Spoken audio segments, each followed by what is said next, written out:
Pumanaw na ang Filipino folk singer na si Freddy Aguilar sa edad na 72 ngayong Martes ng madaling araw, May 27, 2025. Habang naka-confine sa Philippine Heart Center, sinasabing sakit sa puso at may tubig na rin daw ang baga ng OPM icon at di na nakayanan ang mga komplikasyon sa kanyang karamdaman. Kinumpirma ng ilang kaanak at malalapit na kaibigan ang pagpanaw ni Ka-Freddy. Isa si Freddy Aguilar sa mga haligi ng original Filipino music dahil sa kanyang mga natatanging kontribusyon sa industriya. Tubong Isabela, si Freddy Aguilar, na nagsimulang mag-compose ng mga kanta sa edad na 14 at kalaunan ay naging isang street musician bago sumikat sa folk clubs at bars. Labis na sumikat si Freddy Aguilar dahil sa kanyang global hit na Anak na kinikilalang best-selling Philippine record of all time at isinalin sa mahigit 50 lengguwahe. Bukod sa Anak, ilan lamang sa mga pinasikat niyang kanta ang Magdalena, Minamahal Kita, Bayan Ko at Ipaglalaban Ko. Alisunod sa kaugalian at tradisyon ng mga Muslim, agad ding inilibing si Ka-Freddy ngayong araw sa Manila Islamic Cemetery.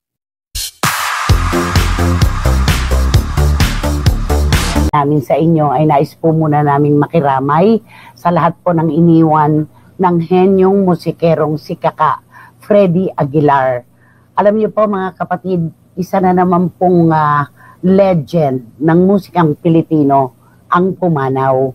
At sa ngayon po ay wala pa kaming gaanong maibabalita sa inyo. Kaninang madaling araw po nang dumating sa amin ang balita na nasa Philippine Heart Center ng ilang araw na po si Kaka. At hindi nga po makahinga kaya nagpasadya na pong pumunta doon. At napatunayan nga po na meron din pala siyang tubig sa baga. Sa lahat po ng kanyang mga iniwan, kami po ay nakikiramay. At Romel, sino ba ang makalilimot sa Awiting Anak? Di ba ito yung kanta na ginawa at kinanta ni Kaka Freddy na talaga naman pong isinalin sa iba't ibang lengguwahe. May isang kaibigan ako, nasa Venice, nasa gondola sila, nagulat silang biglang kinanta nung nagsasagwan yung kanta ni Freddy Aguilar sa kanilang lengguwahe. Isang kaibigan ko naman sa Lauterbrunnen sa Switzerland, nagko-coffee-coffee sila sa isang bar. Biglang tinugtog yung Anak. Kaya paano po natin hindi masasabi na talagang isang poste po ng musikang Pilipino ang pumanaw, di ba? At syempre, bukod sa Anak, nandyan pa rin po yung Magbago Ka, yung Bulag Pipi. Oo, Bulag Pipi. Magdalena. Magdalena, Ipaglalaban Ko, Pulupi. Ang dami-dami. At saka alam mo, Romela, no, kami ng mga Tuesday group noon, bukod sa inyo, nagpupunta kami sa Hobbit House. Okay. Oo, kasi siya nagpapatakbo ng Hobbit House kung saan ang mga waiters at ang staff ay ang mga kapatid natin na kulang sa sukat, diba? Kaya madalas namin siyang kasama.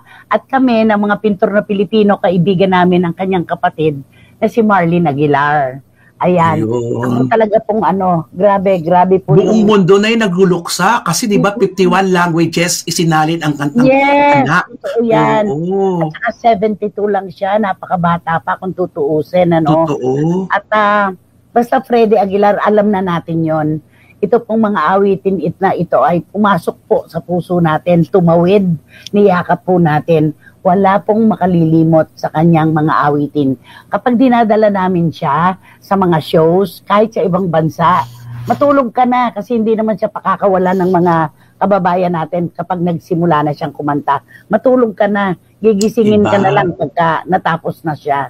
Talagang sobra-sobra po.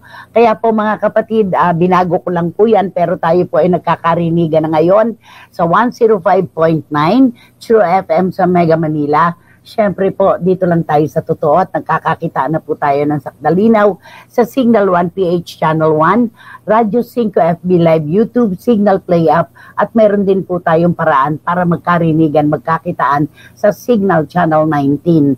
At siyempre po sa lahat ng mga CFMers dito sa ating bayan, lalo na po ang magigitay nating OFW na kanina pa ay malungkot na. Magandang tanghali po sa inyo. At syempre, Romel, di ba? Opo, nakikiramay po kami. Buong mundo po ay naglulusay, hindi lang Pilipinas. Sa lahat ng inabot ng awiting Anak sa buong mundo, nakikiramay po tayo. At Naku, ipagdasal po natin ang kalwa ni Ka Freddy. Maraming Oo. pong salamat. Grabe, grabe talaga. Bon at Cathy, maraming salamat nung patugtugin nyo kanina yung anak. Anak. Grabe, kinikilabutan ako at lahat ng mga nakatutok sa atin ngayon ay nagpapadala ng kanilang mga mensahe na talagang sila'y kinikilabutan. Eto, nagpadala lang si Boyce, alam mo, markado kasi ito. The record Anak by Freddy Aguilar is claimed to have sold 30 million copies worldwide.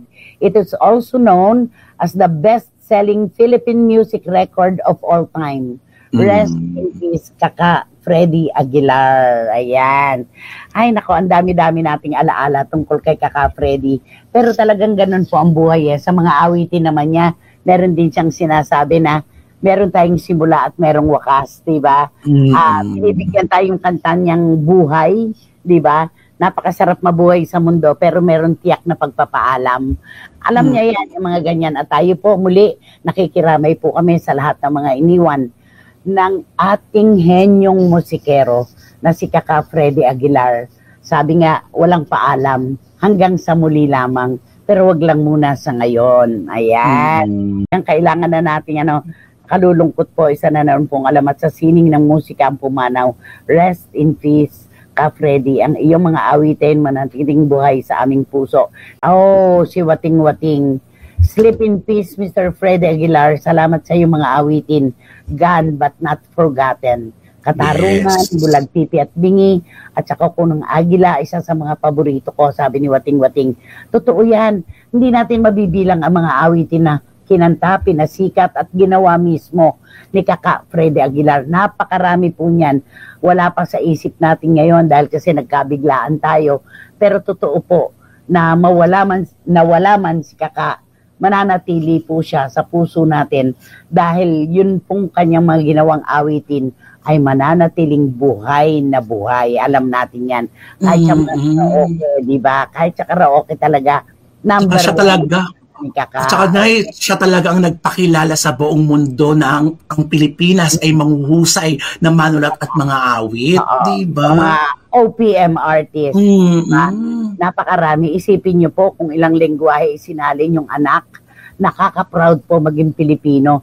At alam mo, pag kinakanta niya, Direk Rani Zamora ito, alam ni Direkto, nung panahon ng kampanya ni dating Pangulong Duterte, siya yung laging kumakanta ng bayan ko, di ba? Kahit naman nung inaugurasyon, yung bayan ko, kapag si Kaka talagang kumakanta nun, ewan ko na lang kung kaninang puso ang hindi maaantig, di ba? Grabe talaga. Ang awitin na yun, nananaghoy at nananawagan ng pagkakaisa at ang may pagmamahal sa bayan. Grabe.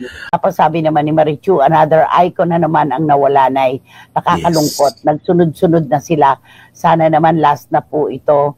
Awat na muna. Rest in eternal peace, Kaka Freddy Aguilar.